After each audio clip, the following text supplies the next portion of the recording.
nagaa maatiiwwan abdii fiiziksii akaadaamii akkam jirtu nagaa keessanii fayyaa keessanii egaa ani nagaa kiyyaa har'ammoo fiiziksii kutaa 12 boqonnaa lammaffaa kutaa sadaffaa gaafileewwan discussion questions from 2.1 to 2.5 and exercise 2.1 kan waliin hojjennu ta'a jechuudha.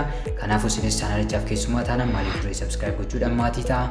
Maatii yoo taatan immoo deeggarsa keessan baratamaa viidiyoowwan like share gochuudhaan hiriyoota keessan fi barattoota Oromiyaa guutuu biraan dhaqqabsiisuu hin dagatina. Akkasumas caalmatti na deeggaruu barbaaddan immoo viidiyoo kiyya ilaaltan beekanii banachuu hin dagatina. Amma kallattumaan gara qabiyyee keenyaatti kan seennu ta'a jechuudha. The first one is discussion question 2.1. Discussion question 2.1 akkas jedha. Which motion is different from the others? Which motion is different from the others? Kanneen armaan gadi keessaa sochiin adda ta'e isa kamii and why? Maaliif jedha jechuudha. Maaliif adda ta'e? A ball thrown horizontally in air. Gubbaa qilleensa keessa darbatame. B. A bullet fired from a gun. Rasaasa meeshaa waraanaa irraa dhukaafame. C. A javelin thrown by an athlete. Eeboo atleetiidhaan darbatame. D.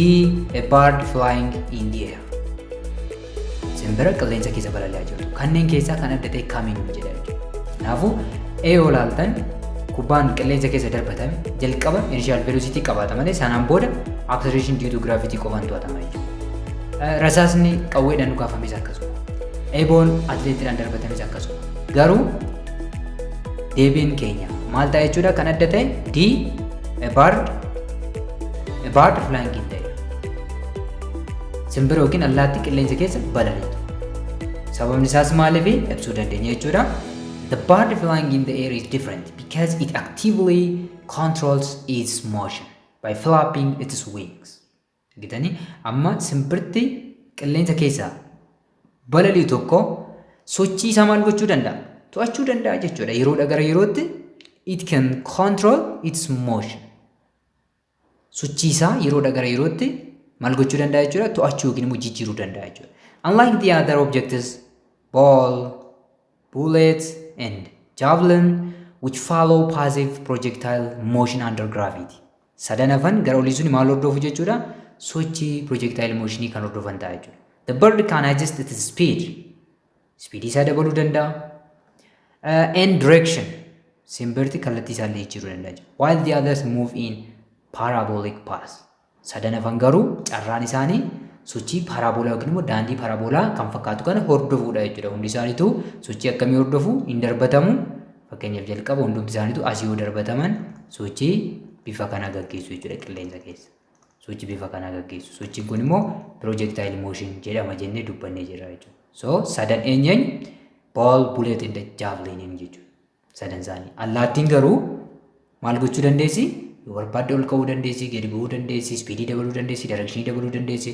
So the correct answer is D. Great. The other is discussion question 2.2. Assume that an airplane flying horizontally drops a package.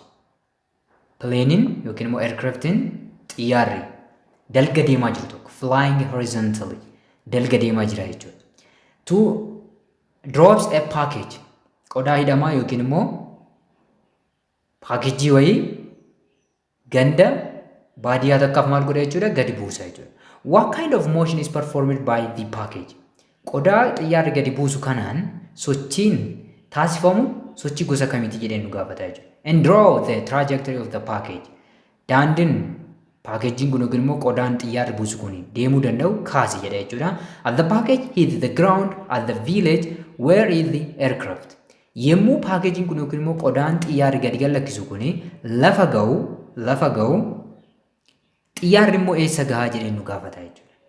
Egaa kun walumaa galatti sochii projectile motionii isaan keessayyuu sochii projectile motionii isa jalqaba the first type of projectile motion which means horizontal projection. Maaliif jalqaba paakejiin keenyas maal qabaata ni ilaalla jechuudha. So the answer is when an airplane flying horizontally drops a package, xiyyaarri dalga deemaa jiru tokko qodaa yoo gadi buuse the package follows projectile motion.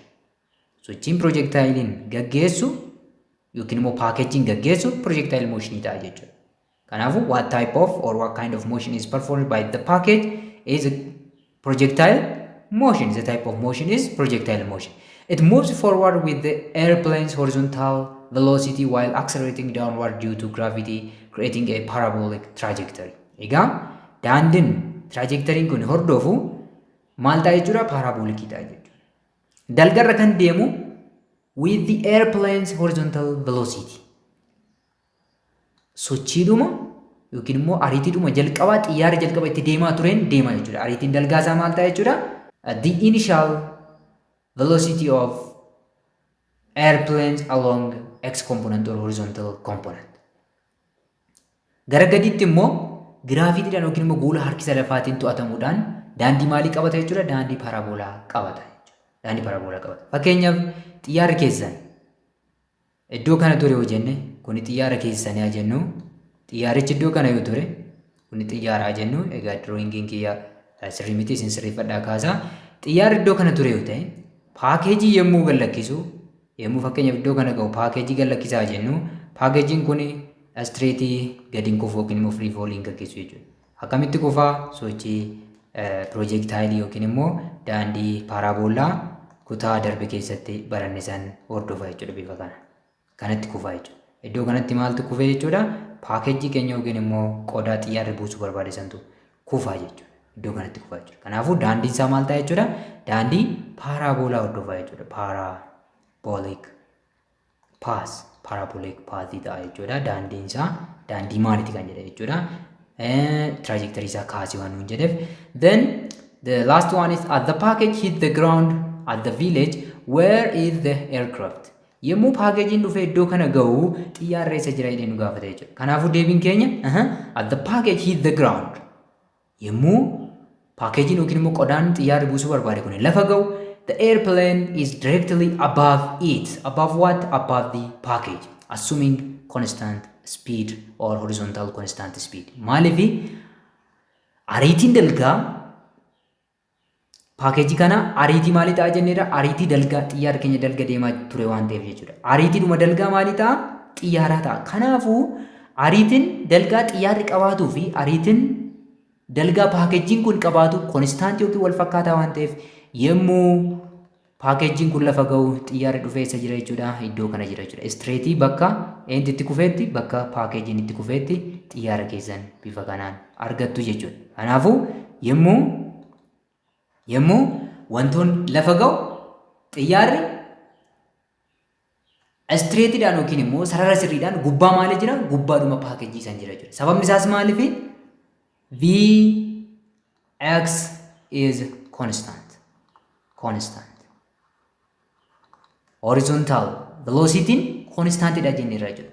Jalqaba yommuu wanti kun kufu velocity eenyu qabaata? Velocity xiyyaara qabaata. Let's say it v initial x.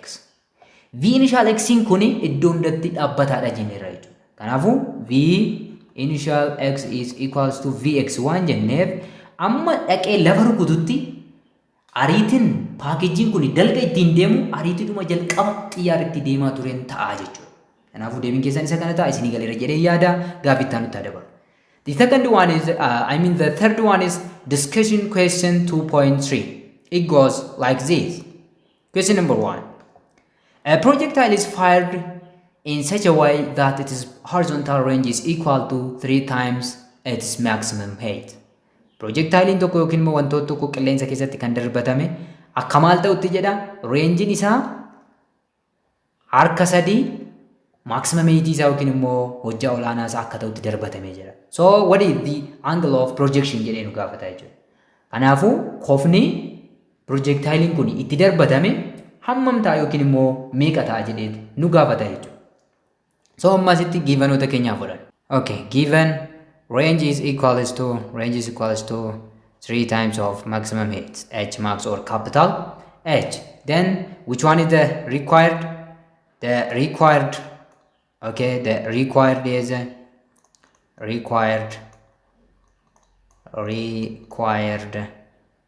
is theta, angle of projection in gaafatame jechuudha. So to calculate the angle of projection we have to use the formula of range and the formula of maximum height. Solution.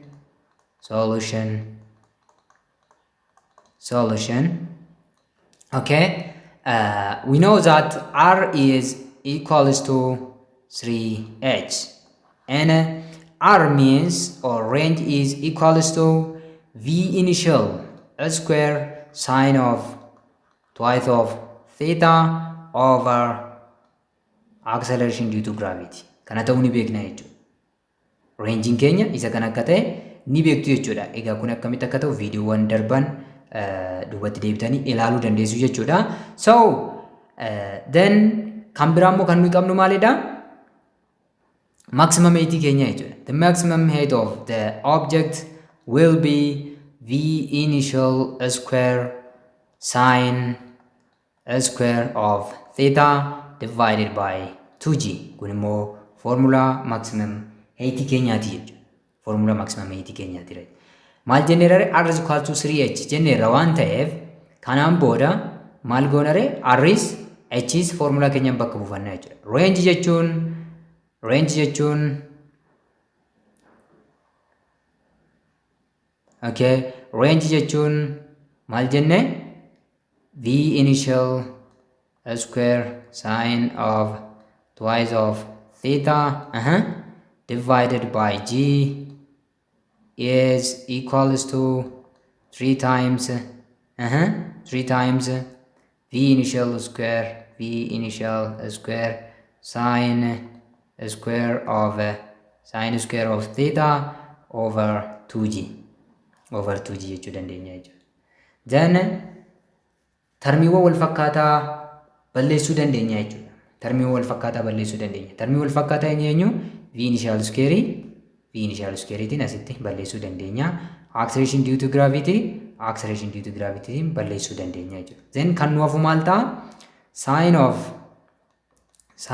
of twice of theta equals to 3 over 2 gubbaarraa 3 qabna jalaa 2 qabna 3 over 2 sine square of theta tu nu hafa jechuudha. Sine square of theta kanatu nu hafa jechuudha. Garuu from trigonometric identity we know that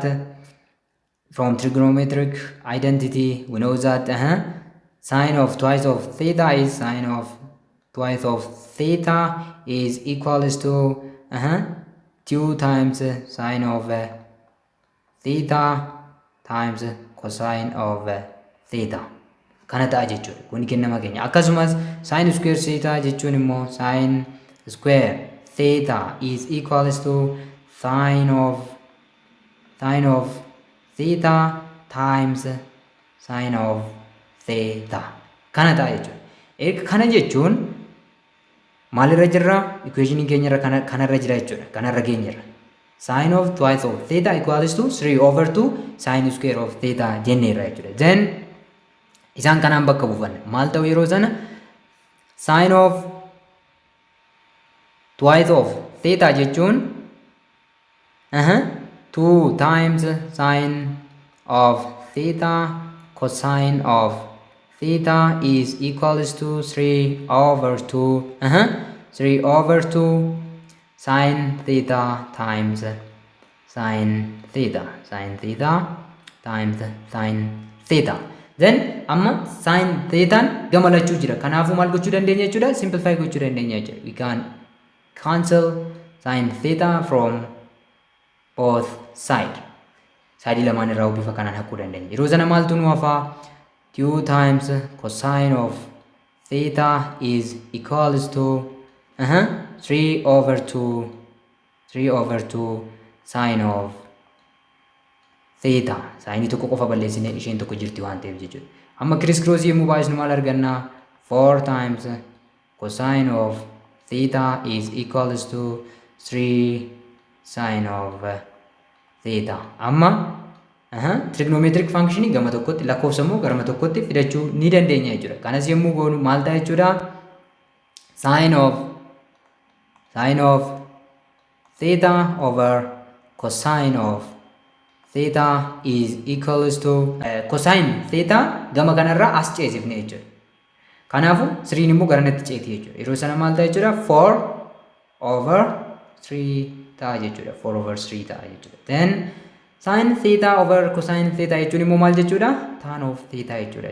So which means which is equals to tan of theta equals to 4/3, which means theta is equals to tan inverse of 4/3. Tan inverse of 4/3 is approximately around 53 degree. Degree meeqa arganna jechuudha? 53 kan argannu ta'a jechuudha. Degree 53 kan argannu ta'a jechuudha. Sirriitti isinii galeera. Kanaaf angle of projection keenya meeqa ta'a jechuudha? 53 degree kan ta'u ta'a jechuudha. The other is question number 2. It goes like this. A baseball thrown from the outfield toward the catcher. Egaa kubbaan beesbooliin kuni gara maalitti gara catcheriitti maal taate jechuudha? Ni darbatame jechuudha. Gara dirree alaarraa gara catcheriitti darbatame jechuudha. When the ball reaches its head point, yommuu kubbaan kuni ol ka'iinsa olaanaa isaarra ga'u, which statement is true? Kan inni armaan gadi keessa statementiin true ta'e isa kamii jedheet nu gaafata jechuudha gaafii lammaffaan.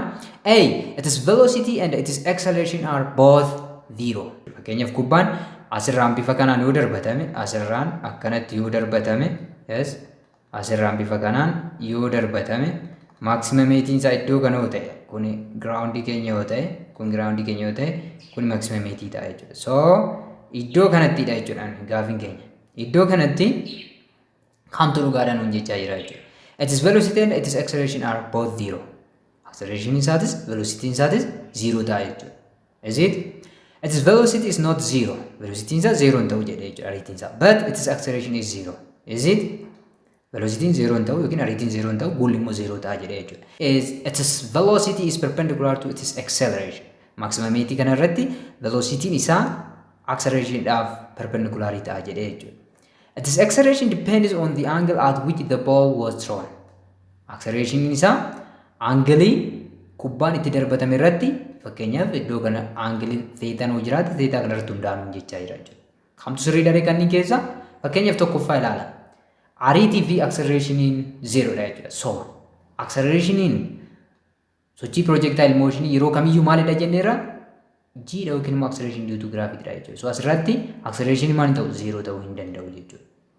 Even velocity 0 hin ta'u jechuudha. Maaliif initial velocity asii darbatame jira waan ta'eef horizontal component velocity asitti ni jira waan ta'eef lamaan isaanii 0 hin ta'ani jechuudha. Even velocity 0 hin ta'u. Kan 0 ta'u velocity tokko duwwaadha. Innis vertical velocity duwwaadha jechuudha. Kanaafuu velocity kan jennuun immoo component lachuu qabateeti waan ta'eef asitti horizontal velocity jira waan ta'eef 0 hin ta'ani jechuudha. So this one is wrong. Kun sirrii miti jechuudha. Its velocity is not 0 but its acceleration is 0. Its velocity is not 0. Sirriidha. Velocity waligala 0 miti. Vertical velocity duwwaatu 0 dha iddoo kanatti. But its acceleration is 0. No. Acceleration yeroo kamiyyuu maal hin ta'u? 0 hin ta'u jenneerra jechuudha. Kunis sirrii miti jechuudha. Its velocity is perpendicular to its acceleration. Inni kun maalidha jechuudha? Sirriidha jechuudha. Akkamitti iddoo kanatti component velocity keenya velocity dalgaa qofa ta'a jechuudha. Vx qofa qabaanna bakka kana. Yes, Vx is equals to V. V iddoo kana jiruuf Vx is equals to V. Maalifi maal jenneerare? At maximum point V along y is equals to 0. Kanaafu acceleration due to gravity yeroo hunda gara lafaatti velocity dargaa yeroo hunda dalgaa iddoo kanatti acceleration yookiin immoo acceleration due to gravity fi velocity keenya maal ta'u jechuudha? Perpendicular yookiin immoo kofa degree 90 waliif uumu jechuudha. This one is correct. Kun sirriidha jechuudha. D. Its acceleration depends on the angle at which the ball was thrown. Acceleration yookiin immoo acceleration due to gravity kofa projectile itti darbatame yookiin immoo baseball itti darbatame kan irratti hundaa'uun jedhee jechuudha. So acceleration due to gravity kofa irrattis homa irrattu initial velocity irrattis in hundaa'u jechuudha. So this one is also wrong. So the correct answer will be choice C. Deebiin keenya ta'u jechuudha. Caa ta'a jechuudha. At the highest point of the baseball's trajectory, egaa ol ka'iinsa yookiin immoo sochii yookiin immoo daandii baseball kana isa olaana irratti ol ka'iinsa olaana irratti the vertical component of its velocity is 0. Vertical component maal ta'a jechuudha? Vertical component of velocity is 0. But the horizontal component of its velocity remains constant. The horizontal velocity dhuma horizontally jalqaba yemmuu wanti kun asii ka'uutiin wal qixa ta'a jechuudha. Wal qixa ta'a jechuudha yookiin immoo dhaabbataa ta'a jechuudha. Iddoo kanattis jira jechuudha. Therefore, at the highest point, the velocity which is purely horizontal. Highest point kanarratti velocity maal qofadha jechuudha? Horizontal velocity qofa qabaanna jechuudha. Iddoo kanatti akkuma asitti dubbate maaliif vyn duwwaa ta'a waan jenneef jechuudha. Is perpendicular to the acceleration or acceleration due to gravity which is downward vertical. Vertically gara gadiitti kan jiruun wal fakkaataa yookiin immoo wal qixa ta'a jechuudha. Inni itti aanu gaafii sadaffaa. It goes like this. One bullet is fired horizontally. Rasaasni tokko dalga maal ta'e? Dhukaafame jechuudha. Rasaasa lama yoo qabaanne rasaasni lama yoo jiraate inni tokko dalga dhukaafame jechuudha. And then simultaneously a second bullet is dropped from the same height. Ol ka'iinsuma rasaasni inni jalqaba irra ture irraa immoo isheen tokko gadi gallakkifamtee jechuudha. Gadi akka kuftu taasifamte. Neglecting a resistance and assuming the ground is level, which bullet hits the ground first? Explain why. Yoo dhiibbaan qilleensaa jiraachuu baatee fi yoo lafti immoo wal fakkaataa ta'e, which bullet hits the ground? Rasaasa kamtu dursee lafa tuqaa? Sababa isaa immoo ibsinuun jedha. Egaa isa kanaaf deebii kan ta'u, both bullets hit the ground at the same time. Rasaasni lachuu yeroo wal fakkaatatti lafa ga'u jechuudha. Sababni isaas maaliif jennee ilaala iddoo kanatti. Fakkeenyaaf rasaasni keenya ishee jalqabaa iddoo kana yoo jiraatte. Kun rasaasa keenya ishee jalqabaa ta'e jennu egaa drawingii kiyya sirrii miti isin sirreeffadhaati kaasaa. Rasaasni lammaffaas immoo ol ka'iinsa wal fakkaataa irra jiru. Ol ka'iinsa wal fakkaataa irra jiru iddoo tokko jiru. Rasaasa ishee lammaffaan immoo iddoo kana yoo jiraatte inni tokko maal ta'e iddoo kana ni dhukaafama jechuudha. Inni tokko immoo fakkeenyaaf inni kun gadi kufee jennu. Inni kun bifa kanaan gadi kufee jennu. Inni kun gadi kufaa jennu. Inni kun immoo dalga dhukaafamee jennu. Inni kun asiin akkanatti gadi kufee jennu. Inni kun immoo dalga dhukaafamee bifa kanaan sochii dalgaa muraasa erga taasiseen booda akkanatti kufee jennu. Iddoon isaan itti kufan wal fakkaataa yoo ta'e kan lafa ga'an lamaan isaaniitu wal qixa jechuudha.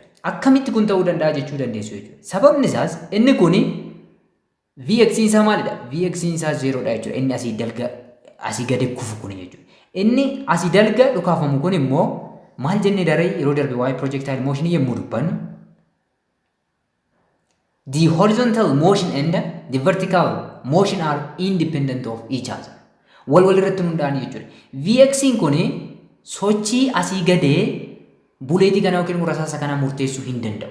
Vx qabaachuun buleetii kana kun yookiin immoo v initial x qabaachuun buleetii kana yookiin rasaasa kana hamma inni dhaqee lafa tuqu hin murteessu. Kan inni murteessu dalga qofa iddoo akka jijjiiratu taasisa. Inni kun asii gadee kufa free fall gaggeessa.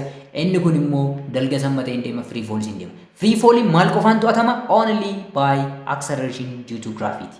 Acceleration due to gravity qofaan to'atama waan ta'eef lamaan isaaniiyyuu yeroo wal fakkaatatti lafa ga'u experimentii ofii keessanii gaggeessuu dandeessu jechuudha. Wantoota hedduu fakkeenyaaf kubbaawwan lama fudhattanii wal duraa duuba keessanii teebilee irra keessanii yoo rukuttan lamaan inni tokko dalga hamma ta'e ni deema inni tokko immoo achumatti kufa garuu yeroo wal fakkaatatti lafa tuqu jechuudha. Sababni isaas influenceriin mooshinii kana acceleration due to gravity qofa waan ta'eef due to vertical component irra jechuudha. Sababa kanaaf sirriitti yemmuu ibsinu immoo explanation isaa bifa kanaan kaa'uu dandeenya jechuudha qindeessine.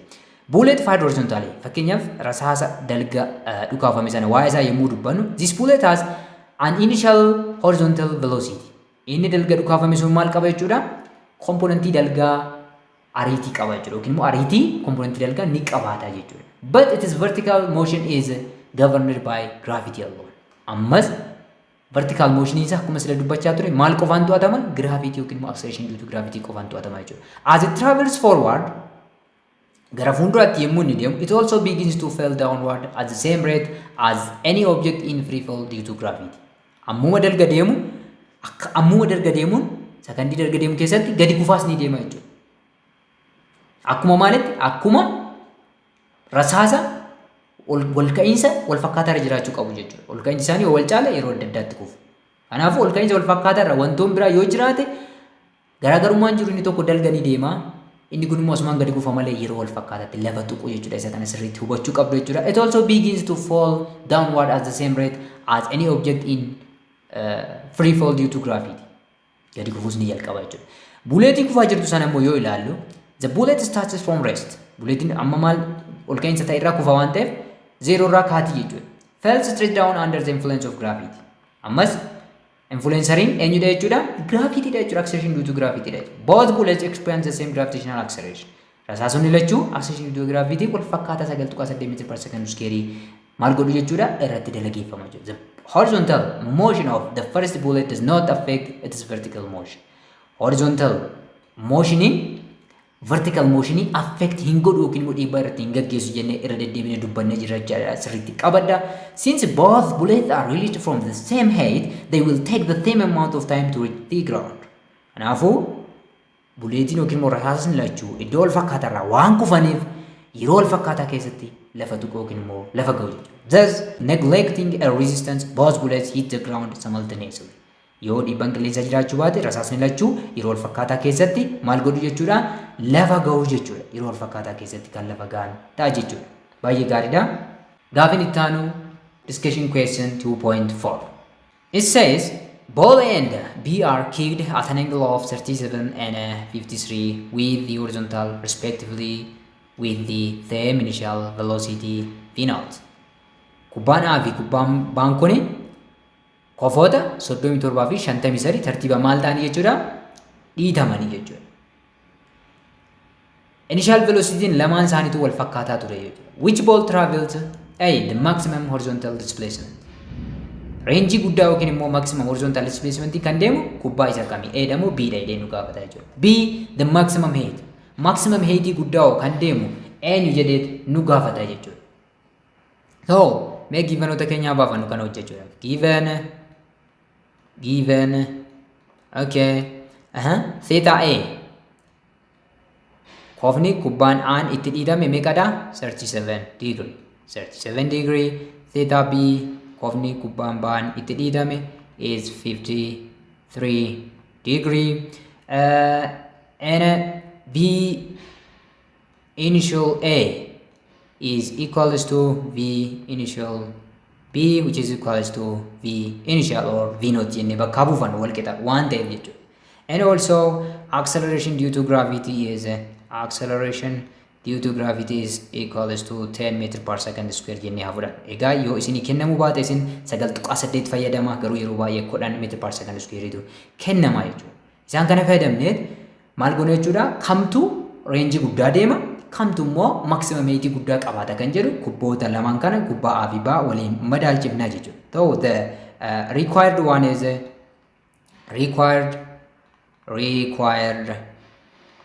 required let's say R max maximum yookiin immoo R guddaa R max kamtu guddaadha kan jedhuuf jechuudha. And also H max maximum height lamaan keessaa isa kamtu maximum dha yookiin immoo guddaadha kan jedhu kan waliin ilaalu ta'a jechuudha.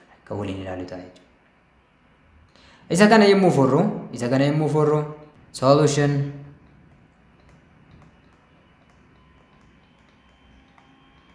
isa kana furuutti deemaa jirra jechuudha. So RA is jalqaba irratti eenyu hojjennu A okay this is A let's say this is question A or required A this is required B. So A haa jalqaba. A maal nu gaafate jechuudha which maximum horizontal displacement kubboota lamaanii waliin madaalchisna. So let's start with R of A. R of A is equals to egaa V initial of A which means V initial wal qixa waan ta'eef kan lamaan isaaniitu V naught square formula range barreeffannaa jechuudha. Square sine of twice of theta A kan kofa maalitti jechuudha kuni kan kofa aati jechuudha. A divided by acceleration due to gravity. So amma asitti acceleration due to gravity keenya tarii lakkoofsisaa maal gochuu danda'a jechuudha nu barbaachisuu dhiisuu danda'a jechuudha. So kana immoo for r of a is equals to v initial square sine of 2 times 37 degree over what? Over g jechuu ni dandeenya jechuudha. Then sine in r of a equals to v initial square over g times sine of 74 degree, which is equals to sine of 74 degree is 0.96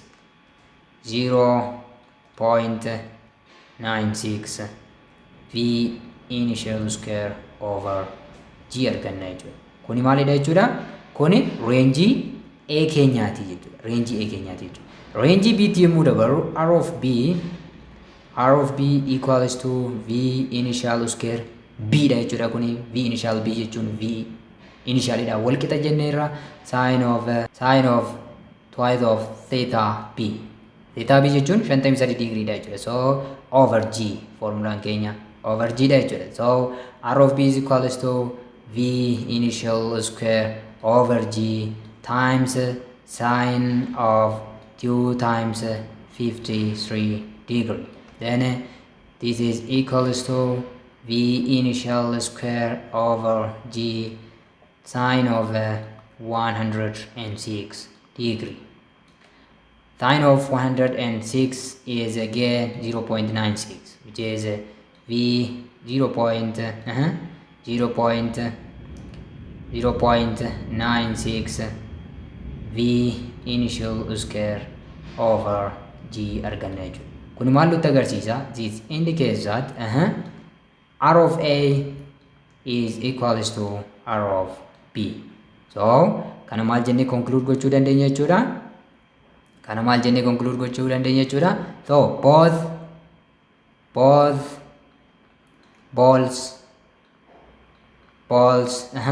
will cover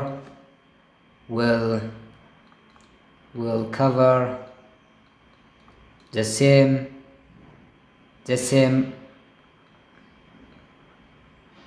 horizontal displacement or the same range jennee conclude gochuu dandeenya jechuudha. Kubbaan lamaanuu range yookiin immoo maximum horizontal displacement jechuun range dha. Range wal fakkaataa deema. Maaliif kanu asittis meeqa arganne 0.96 v square over g isaan lachuu dhaabbataadha waan ta'eef jechuudha. Asittis meeqa arganne 0.96 v initial square over g arganne jechuudha. So r of a equals to r of b waan ta'eef wal qixa ta'a jechuudha. A deebisneerra jechuudha. Kanaafuu maximum horizontal displacement isaanii kan lamaan isaaniitu maalidha jechuudha?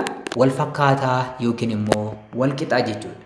Inni itti aanu maximum height isaanii compare waliin gochuutu nu hafa jechuudha. So maximum height isaanii compare yommuu waliin goonu maal barreeffanna jechuudha? Formula keenya barreeffanna jechuudha. H max, let's say HA is equals to formula maximum height barreeffanna jechuudha.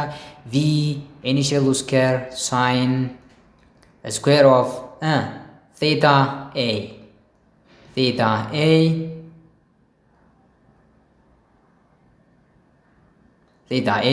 then maximum height or h of A is h sub A is equals to, I'm sorry, here we have v initial square sine square of theta A over 2g qabna jechuudha formula keenya jalarra. So which means v initial square sine square of theta A is 37 degree divided by 2g. Then the maximum height of ball A is v initial square divided by 2g times sine of 37 degree is 0.6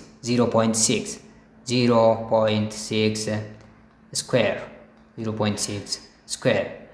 This is equals to v initial square over 2g times 0.36. This will be duwwaa tuqaa sadi ja'a lamaaf yommuu hirru meeqa ta'a jechuudha? Lamaaf yommuu hirru duwwaa tuqaa tokko saddeet ta'a jechuudha. 0.18 v initial square over g ta'a jechuudha. Kuni maximum eighty kubbaan aanu yookiin immoo kubbaan inni jalqabaa deemuu danda'udha jechuudha. Okay, what about h of b? H of b is equals to v initial square sine square of theta b over 2g. This is equals to v initial square sine square of theta b is 53 degree divided by twice of acceleration due to gravity. Then hb, or the maximum height of ball b, is equals to v initial square over 2g times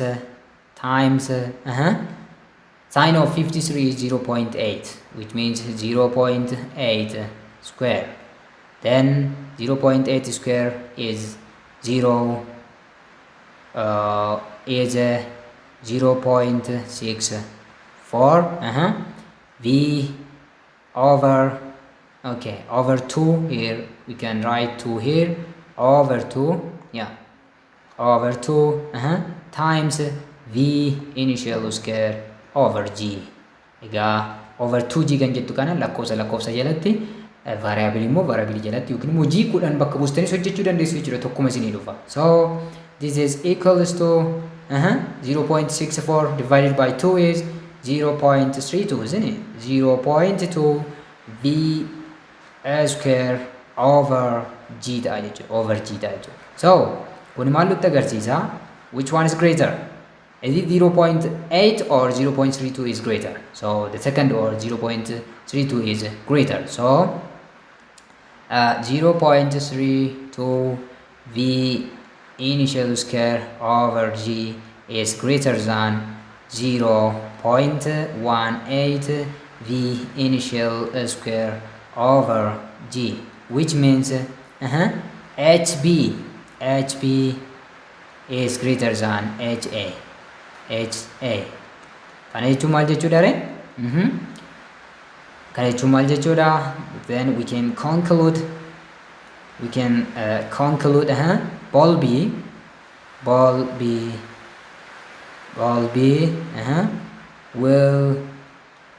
will have greater maximum height,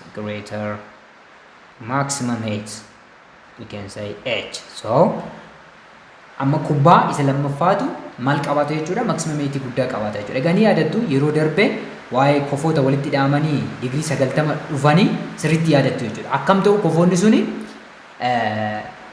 reenjiin isaanii wal fakkaataadha. Fakkeenyaaf 37 walitti dhufanii 90 dhufu jechuudha. Reenjii wal fakkaataa deema. Garuu kofni guddaan maximum height guddaa qabaata jennee kanuma dubbanne sana nuuf mirkaneessaa jechuudha. Okay, gaafiin itti aanu discussion question 2.5. It goes like this. Question number 1. As a projectile moves in its parabolic path, projectile in tokko daandii parabolawaa isaarra yommuu deemu, is there any point along the path where the velocity and acceleration vectors are perpendicular to each other? Yommuu projectile in tokko yookiin immoo wanti qilleensa keessa socho'aa jiru tokko daandii parabolawaa isaarra deemu yookiin immoo daandii karbii ta'e irra yommuu deemu, is there any point along the path where the velocity and acceleration vectors are perpendicular to each other? Iddoo guulli fi velocitiin projectile perpendicular itti waliif ta'an ni jiraayi? Iddoon kofa digrii 90 itti waliif uuman ni jiraayi jedhee gaafata. A irratti b parallel to each other, akkasumas iddoon velocity fi accelerationin parallel itti waliif ta'an ni jiraayi jedhee gaafata jechuudha. So kana keezii lamatti qoonnee ilaaluu dandeenya. A, are the velocity and the acceleration vectors ever perpendicular to each other? Velocity fi acceleration yookiin immoo guulli iddoon itti perpendicular waliif ta'uu danda'an ni jiraayi jedhee kan gaafatu kana deebisuu dandeenya jechuudha. The answer is yes. The velocity at the highest point, velocity in highest point of the projectile's trajectory or path, the velocity vector is horizontal. Velocity maal ta'a jechuudha? Horizontal component qofa qabaata jechuudha. Fakkeenyaaf paasiin keessan isa akkanaa osoo ta'eeti projectilein keessan iddoo kanaa ka'ee bifa kanaan deema osoo jenneeti highest pointing keessan iddoo kana osoo ta'eeti. Iddoo kanatti velocity vertical component qofa qabaata jechuudha. Vy maal ta'a iddoo kanatti? 0 ta'a jechuudha. Vy is equals to 0 kan qabaannu vx qofa ta'a jechuudha. So iddoo kanatti maalidha jechuudha? Vx dha yookiin immoo horizontal component qofa qabaata. Maaltu vertical jechuudha. Vertical velocity. The acceleration vector in kam jechuudha? G dha jechuudha. It is always downward to the center of the earth. G yeroo hundaa gara centerii lafaatti jechuudha. Is vertical downward.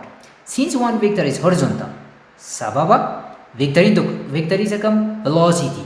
Horizontal velocity at maximum point is only horizontal.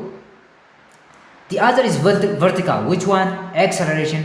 They are perpendicular to each other. Kanafu velocity sarara xaarra jira jenneera. Acceleration due to gravity immoo yookiin immoo acceleration in projectile motion kana gara gadiitti waan ta'eef iddoo sanatti isaan perpendicular waliif ta'u jechuudha. Kanafu maximum height irratti velocity of the projectile and acceleration vector are perpendicular to each other. Wali perpendicular ta'u jechuudha. Okay. B, are the velocity and the acceleration vectors ever parallel to each other? Velocity fi acceleration immoo iddoon itti wal tarree ta'an ni jiraata. Sochii kana iddoo kamirrattu nuun jechaa jira jechuudha. The answer is no. The velocity and acceleration vectors are never parallel during the projectile's flight or motion. Acceleration fi velocity iddoon isaan itti wal tarree ta'an sochii kana keessatti gonkumaa hin jiru jechuudha. The velocity vector has both horizontal and vertical components, which means changing throughout the flight. Velocity vertical component akkasumas horizontal component qabaata jechuudha. Yeroo gara yerootti maal ta'a deema jijjiiramaa deema. While the acceleration vector is constant and always acts downward due to gravity. Acceleration keessan immoo acceleration jiru eenyudha? Sochii projectile keessatti acceleration due to gravity waan ta'eef yeroo hunda gara lafaatti jechuudha. They can never align in the same direction or opposite directions. Yeroo kamiyyuu yeroo isaan align godhan immoo wal fakkaatan hin jiru jechuudha. Kana gama biraatiin sa'aatiin nuyi velocity vector yookiin immoo vector velocity vy bicha itti qabaannu hin jiru jechuudha. Vy qofa iddoon itti qabaannu hin jiru jechuudha. So kalqabee velocity yookiin immoo ariitii sochii projectile iddoon nuyi vy qofa yookiin immoo vertical component qofa akka isa kamii akka fakkeenyaaf maximum point irratti yookiin immoo maximum height irratti vx qofa qabaanna. Akkuma san osoo iddoon nuyi vy itti qabaannu jiraatati wal tarree waliif ta'uu danda'u jechuudha. Kanaafuu yeroo nuyi sochii projectile keessatti yeroo nuyi velocity vertical component qofa qabaatu hin jiru waan ta'eef kanaafuu yeroon vectorii fi acceleration waliif parallel ta'an yookiin immoo wal tarree ta'an hin jiraatu jechuudha. Great. Question number 2. It says horizontal and vertical motions of a projectile are independent of each other. Sochiin dalgaa fi sochiin olii gadee projectile wal irratti hin hundaa'anii jedha. What is meant by this? Kana jechuun maal jechuudha? A. Any object in projectile motion falls at the same rate as an object in free fall regardless of its horizontal velocity. Wanti kamiyyuu sochii projectile keessatti reetii wal fakkaataadhaan yookiin immoo jijjiirama wal fakkaataadhaan kufaatii wal bawaatiin kufa. Maal irratti osoo hin hundaa'in? Horizontal velocity irratti osoo hin hundaa'in jechuudha. B. This one is correct. Kuni sirriidha jechuudha. Wanti kamiyyuu wanti balali'u kamiyyuu yookiin wanti qilleensa keessa jiru kamiyyuu gadi kufuudhaaf horizontal velocity isaa irratti hundaa'u yookiin immoo considering godhu jechuudha. Inni kun sirriidha. Okay. B. All objects in projectile motion fall at different rates regardless of their initial horizontal velocities. B immoo kana jechuun wantoonni sochii projectile gaggeessan kufaatii kan gaggeessan reetii adda addaatiin jedha jechuudha. Inni kun maalidha? This is completely wrong. Reetiin wantoonni hundi sochii itti gaggeessan acceleration due to gravity waan ta'eef jechuudha. Gravity waan ta'eef jechuudha. See, any object in projectile motion falls at the same rate as its initial vertical velocity regardless of its initial horizontal velocity. Wanti kamiyyuu reetii maalitiin? Reetii initial vertical velocity dhaan wal fakkaata'een gadi kufaa jedha jechuudha. Regardless of its initial horizontal velocity nu jedha jechuudha. Inni kunis maalidha jechuudha? Sobadha jechuudha. Maaliif initial vertical velocity irratti kufaatiin maali? Kufaatiin qilleensa irraa gadi kufuu wanti tokko irratti hundaa'u jechuudha. Kan inni irratti hundaa'u ammas acceleration due to gravity irratti qofa waan ta'eef jechuudha. D. All objects in projectile motion fall at different rates and the rate of fall of the object is independent of the initial velocity. Kunis dogongora jechuudha. Wantoonni projectile motionii gaggeessan kufuudhaaf reetii adda addaa fayyadamu. Reetiin kun immoo initial velocity irratti hundaa'u jedha jechuudha. Kanaafuu reetiin isaan fayyadaman ammas wal fakkaata waan ta'eef inni kunis sobataa jechuudha. So the correct answer is A. Deebii sirriin A ta'a jechuudha. Isaan kan hafan dogoggoraa jechuudha. Kana yommuu ibsinu in projectile motion sochii projectile keessatti the horizontal motion caused by the initial horizontal velocity sochii horizontal motion keessatti kan initial velocity in horizontal motion ta'e. Okay. In horizontal motion, the horizontal motion caused by initial horizontal velocity and vertical motion affected by gravity operate independently.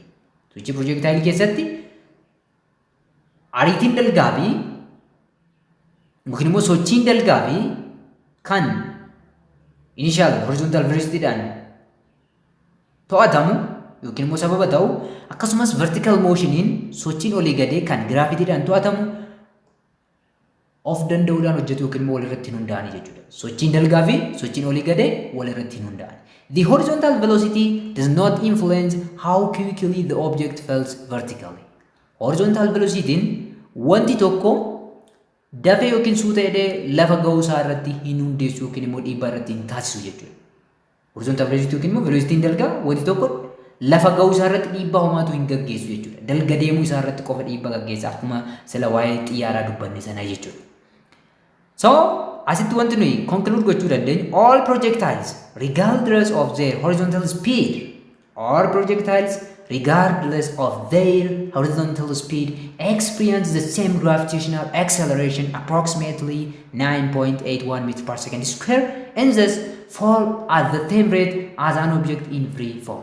Kanaafuu wantoonni kamiyyuu ol ka'iinsa wal fakkaataa irra yoo jiraatan horizontal speed yookiin immoo saffisa isaanii dalgaa yookiin immoo ariitii isaanii dalgaa irratti osoo hin hundaa'in gravitational acceleration yookiin immoo guulli harkisa lafaa haala wal fakkaataa ta'een isaan irratti dalagaa jechuudha. Sababa kanaatiif hundi isaanii reetii wal fakkaataa ta'een gara lafaatti gadi kufuu jechuudha. Kanaafuu deebiin keenya sirriin A ta'a jechuudha. The answer is question number 3. It says a projectile is fired on the earth with some initial velocity. Projectile in tokko dirra lafaa irratti initial velocity murtaa'e wayitiin dhukaafame jedhee nu gaafata jechuudha yookiin immoo nutti hima jechuudha. Another projectile is fired on the moon. Projectile in biraa immoo addeessa irratti dhukaafame jechuudha. With the same initial velocity and angle. Egaa kitaaba keessan irra the same initial velocity qofa jedhee kaa jira jechuudha. Angliin illee adda ba'uu qaba. Maaliif angliin keenya illee hamma maximum heightii keenya akkasumas immoo range keenya ni murteessa waan ta'eef jechuudha. So iddoo kanatti angle jedhee yoo itti dabale gaafiin keenya perfect yookiin immoo sirrii ta'a jechuudha. So itti dabaladhaa. Kitaabni keessan immoo akkasitti gaafachuu waan barbaade fakkaata. Maaliif yookiin kofni kennamuu qaba yookiin immoo kofni wal qixa ta'ee jedhamee kennamuu qaba waan ta'eef jechuudha. Kanaaf asitti angle itti isiniif dabale jechuudha. If air resistance is neglected, yoo dhiibbaan qilleensaa hin jiru jedhamee yaadame, which projectile had the greater range? Projectile kamtu range yookiin immoo qaxxaamura dalgaa guddaa qabaata. Kan isa lafarratti dhukaafameeti moo kan addeessarratti dhukaafameeti ni ilaalanii deebisna. Which reach the greater altitude, isa kamtu immoo altitude yookiin immoo ol ka'iinsa dheeraa deema, isa addeessarraati moo isa lafarraatti. Note that the free fall acceleration on the moon is about 1.6 meter per second square. Egaa accelerationin dirra addeessarratti naannoo tokko tuqaa 6 meter per second square yoo ta'e jedhee nuu kenna jechuudha. So amma kennamoota keenya yaa baafannu given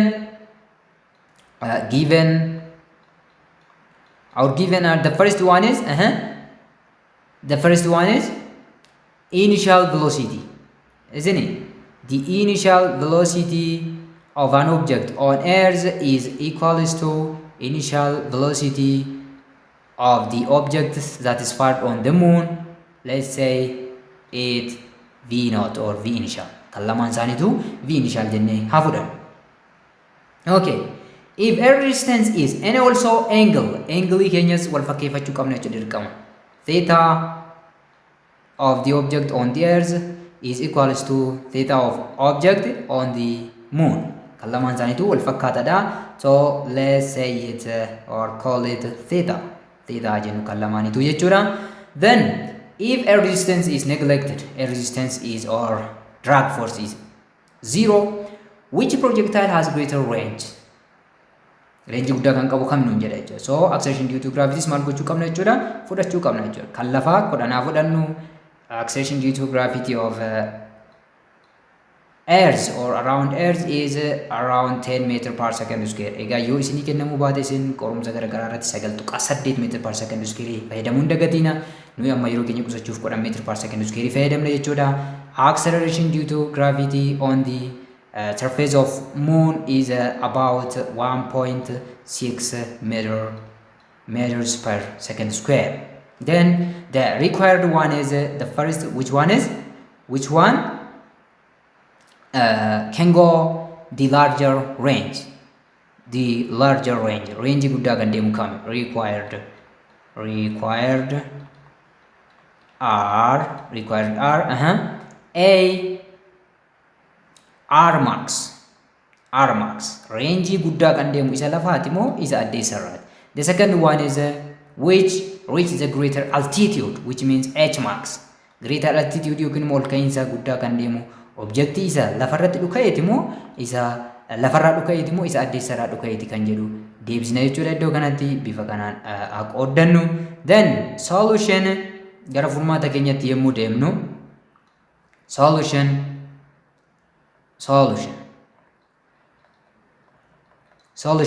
Okay, so the range of the object that is fired from the earth is equals to the initial velocity of the object from the earth, which is v naught kallamaan isaanii wal qixa waan ta'eef square sine of twice of theta divided by acceleration due to gravity of the earth, which means v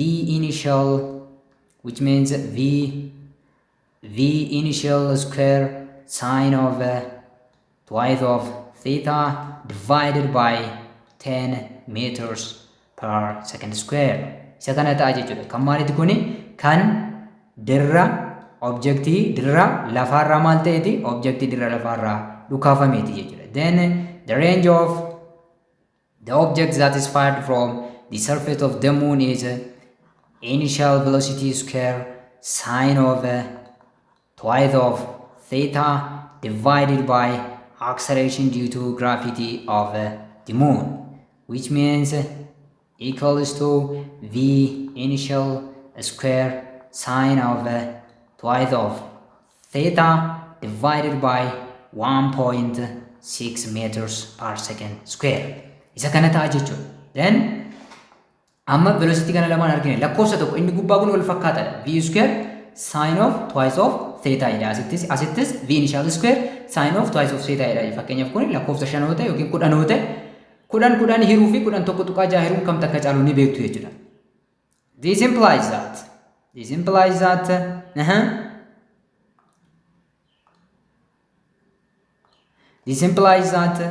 v initial square sine of twice of theta over 1.6 meters per second square is greater than v initial square sine of twice of theta over 10 meters per second square. Lakkoofsa wal fakkaataa wayii tokko tuqaa jaha hiruu fi kudhanii hiruun garaagarummaa guddaa qabaata yookiin immoo reeshoo isaaniitiin deemtanii salphifattanii argachuu dandeessu jechuudha. Reeshoo fa'aa barbaadu isiniin jedhe isuma kana tokko hiruudhaan kan argattan ta'a jechuudha. Kuni maal nutti agarsiisa? This implies that, or let's say therefore, Rm is greater than R of ds, which means the object that is fired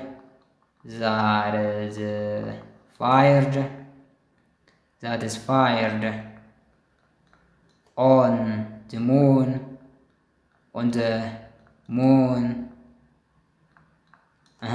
will go higher what? Higher range. Will go higher range. Let's say R range jedhaati barreeffadha isin jechuudha. Kanaafuu kamtu range guddaa deema jechuudha kan muuniiti jechuudha. Lakkoofsa asitti argitan kun isheen asitti argitan kun lakkoofsa dhaabbataadha. V square dha asittis V initial square dha sine of twice of theta dha dhaabbataadha. Kanaafuu lakkoofsa dhaabbataa wayii tokko tuqaa jaha hiruu fi kudhan hiruun garaagarummaa guddaa qaba. Isa kamtu irra guddaadha? Isa jalqaba kanatti irra guddaadha waan ta'eef jechuudha. Okay. Amma immoo isa lammaffaa barbaanna.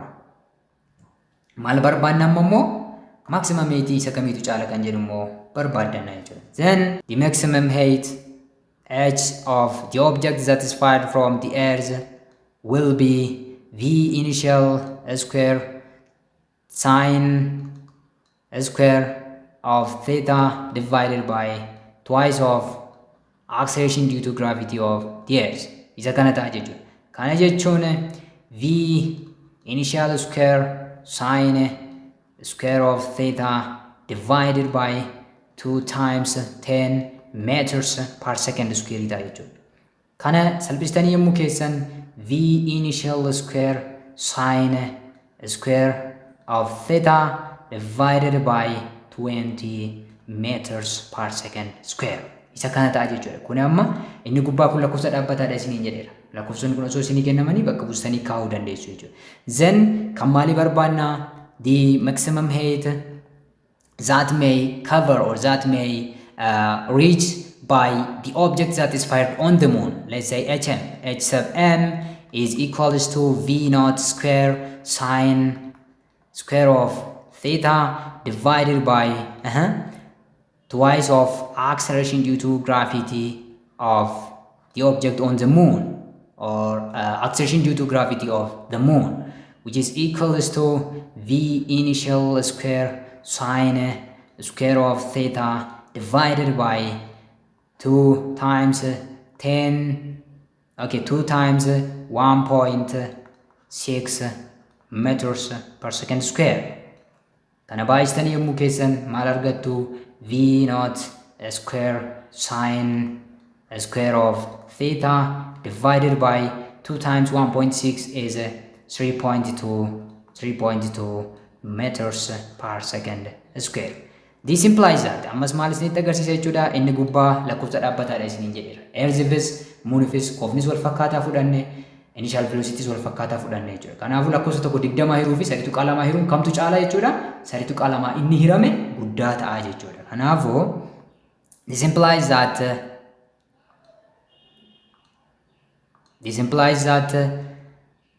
v initial square sine square theta divided by 3.2 meters per second square is greater than v initial square sine square of theta divided by 20 meters per second square, which means maximum height on the moon is greater than maximum height of an object on what? The object on the earth. Kan moon irraatu caala jechuudha. So which means therefore we can conclude that the the object or projectile that is fired or launched on the moon will reach the greater maximum height or the greater altitude.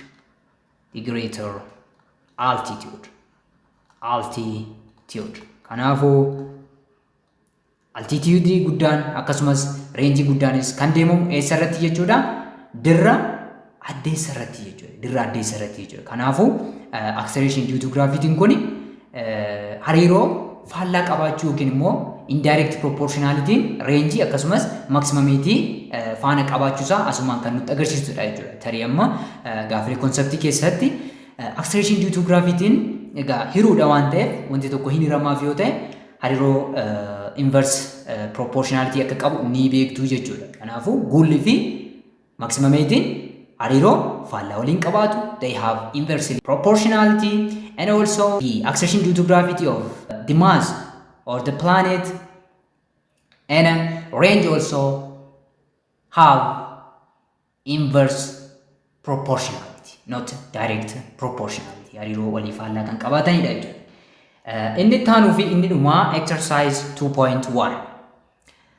It says a long jumper leaves the ground at an angle of 20 degree.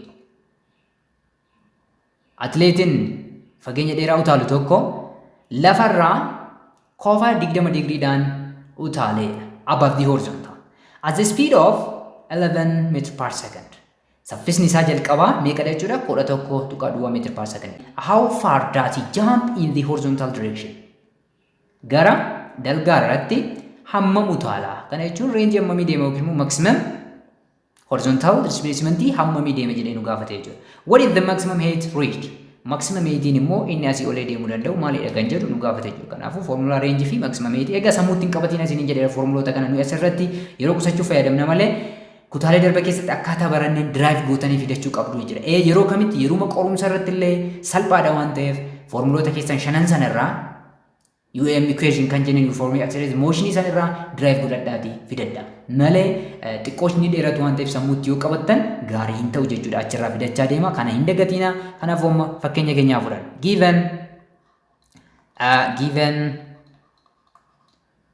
R, okay, the first one is theta. Theta is equals to 20 degree, and the second one is V initial. V initial is equals to 11 meters per second, and G is from Earth. G is, let's use 10 meter per second square. Guys, again as using in kennamni irra deddeebi'ee isinitti himaa jira maal fayyadamuu qabdu jechuudha. 9.8 meters per second square fayyadamuu qabdu jechuudha. So namti utaalu kun fakkeenyaaf asirraa bifa kanaan akkanatti utaala yoo ta'e, bifa kanaan utaala yoo ta'e, yes, grounding keenya kana yoo ta'e, theta keenya iddoo kana ta'a jechuudha. Theta keenya iddoo kana ta'a. Jalqaba irratti kan nu gaafate range kana jechuudha. Isa dalgaa kana nu gaafate. Lammaffaa irratti immoo maximum height kana nu gaafate jechuudha. H maximum gaafate jechuudha. So let's write our required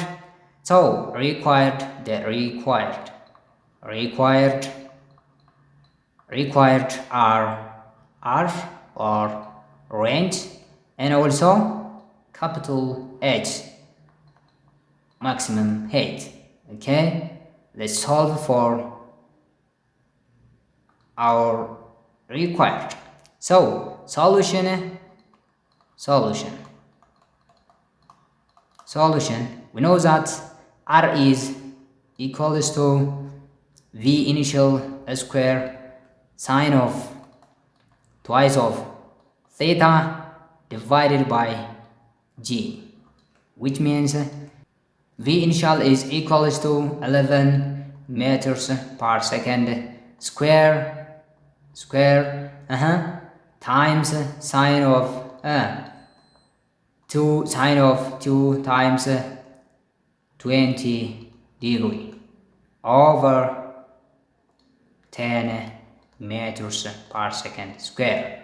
which means range is equals to 11 square is 121 meters square per second square. Sine of 40 degree divided by 10 meters per second square. Kuni meeqa wal qixa ta'a? Sine of 40 degree 0.64. So 121 times meters. Okay, iddoo kanatti maal gochuu dandeenya?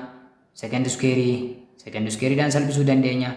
Meetira tokkoon salphisuu dandeenya. Gubbaa irratti meetira tokko duwwaatu nuuf jechuudha. So 121 meter times 0.64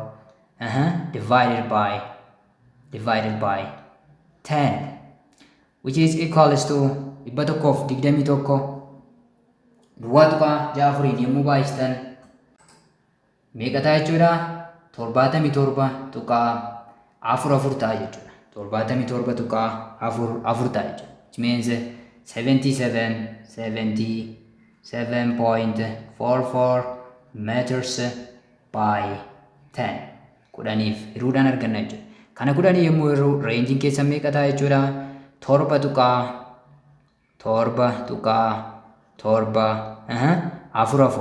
yookiin immoo 7 tuqaa 7 qofaan kaa'uu dandeessu jechuudha. 4 meetira ta'a jechuudha reenjiin keenya. Kanaafuu atileetiin kun dalga utaaluu kan danda'u reenjii hammamiiti jechuudha? 7 tuqaa 7 approximately ta'a jechuudha. 7 tuqaa 7 dalga utaaluu danda'a.